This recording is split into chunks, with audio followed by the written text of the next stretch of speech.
ইউনুস সেন্টারে ফিরলেন ডক্টর ইউনুস। অনেকেই বলছিলেন ডক্টর ইউনুস এখন কোথায় আছে।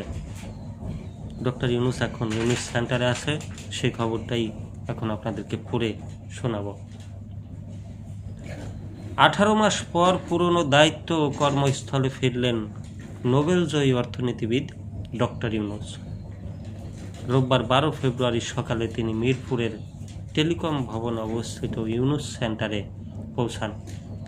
দীর্ঘ বিরতিতে তিনি বাংলাদেশের অন্তর্বর্তী সরকারের নেতৃত্বে ছিলেন। দায়িত্ব পালন শেষে আবারও নিজ প্রতিষ্ঠানে ফিরলেন তিনি।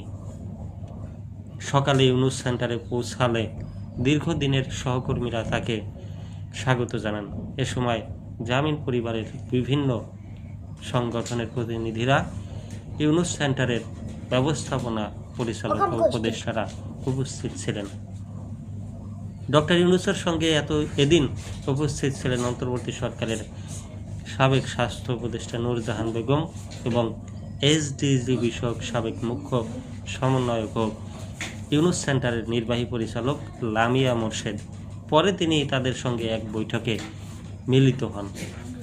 2006 সালে শান্তিতে নোবেল পুরস্কারপ্রাপ্ত এই অর্থনীতিবিদ জানান, এ মাসের শেষ নাগাদ তিনি সরকারি বাসভবন যমুনা থেকে ঢাকার গুলশানে তার নিজস্ব বাসভবনে ফিরে যাওয়ার পরিকল্পনা করেছেন।